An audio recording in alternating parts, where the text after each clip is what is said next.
안녕하세요. 잡스러운 정보통입니다. 오늘은 노동법 전문 자격증, 노무사의 현실적인 연봉을 파헤쳐보겠습니다. 취업, 임금, 해고, 근로자 권리 등 노동 현장에서 가장 가까이 활동하는 전문가, 바로 노무사입니다. 국가 자격증 중에서도 난도가 높은 시험에 속하는 만큼 보상과 수입도 높은 편인지 궁금하시죠? 지금부터 현실 연봉 데이터를 기준으로 깔끔하게 정리해드릴게요. 1. 노무사의 하는 일. 노무사가 하는 일은 크게 4가지로 나뉩니다. 첫째, 기업 자문입니다. 직원 채용, 해고, 임금 체계, 근로계약서, 취업 규칙 제정 등 기업이 법을 지키며 운영되도록 컨설팅합니다. 스타트업에서 대기업까지 실제로 발생하는 문제를 사전에 막는 역할이죠. 둘째, 분쟁 대응입니다. 부당해고, 임금 체불, 산업재해, 근로시간 문제 등 노사 분쟁이 생기면 노동위원회의 진정, 조정, 대리까지 수행합니다. 행정심판 절차까지 이어질 수도 있어 강한 법률 해석 능력이 필요합니다. 셋째, 노동 관련 신고와 행정 업무입니다. 4대 보험 신고 대행, 취업 규칙 신고, 각종 노동 행정 시스템 처리 같은 반복 업무를 맡기도 합니다. 기업들을 대신해 정기 유지 관리를 하죠. 넷째, 산업재해 보상과 산재 신청 업무입니다. 근로자가 다치거나 질병이 발생했을 때 산재 신청을 돕고 승인에 이르는 과정을 설계합니다. 최근 산업재해 전문 노무사는 별도의 시장을 형성하며 수입이 크게 올라가는 추세입니다.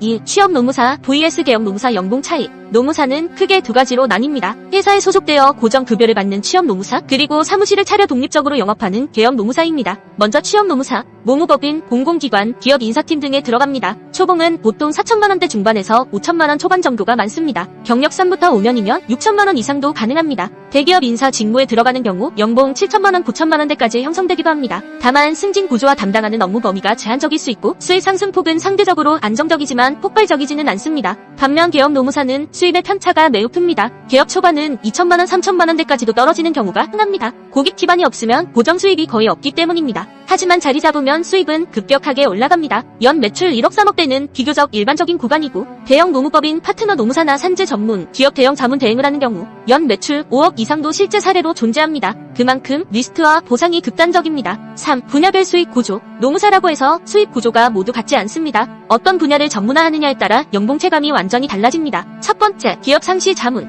계약 형태로 월 100만원, 300만원 정도의 고정 수수료를 받는 경우가 많습니다. 고객사가 10곳이 넘으면 월 고정 매출이 1000만원 이상이 되죠. 노무사가 가장 안정적인 파이프라인을 만들 수 있는 방식입니다. 두 번째, 사건 수임. 부당해고, 임금 체불, 산재 등 특정 사건을 맡는 방식입니다. 건당 300만원, 2천만원까지도 사례에 따라 달라집니다. 특히 산재 인정률이 높은 노무사는 소개가 폭발적으로 늘어나며 연 수익이 급상승하기도 합니다. 세 번째, 행정 대행 업무. 4대 보험, 취업 규칙 신고, 노동 장부 관리 등 반복적인 업무를 대행합니다. 보통 월 정액형 계약이며 소규모 사업장 위주로 꾸준히 유지되는 수익입니다. 시간 대비 효율은 낮지만 안정성은 뛰어납니다. 4. 시험 난도와 진입 장벽. 노무사의 연봉이 높은 이유는 시험 난도가 굉장히 높기 때문입니다. 1차 객관식, 2차 논문형, 3차 면접까지 거칩니다. 합격까지 평균 3부터 4년을 준비하는 경우가 많고 2차에서 장기간 재수, 삼수하는 사례가 많습니다. 즉, 진입 자체가 어려워 시장에서 희소성이 유지됩니다. 특히 산업재해나 판례 분석 능력이 필요한 분야는 변호사 못지않은 실무 난도가 요구되기도 합니다. 5. 연봉의 현실과 리스트. 노무사는 종종 연봉 1억 원 이상 직업으로 홍보되지만 현실은 조금 복잡합니다. 취업 노무사라면 연봉 상승은 경력에 따라 꾸준히 올라가지만 상한선이 보입니다. 반대로 개업 노무사는 처음 1부터 2년의 수입은 매우 낮고 영업 능력과 전문성이 수입을 좌우합니다. 즉, 자격증만 있다고 연봉이 높은 게 아니라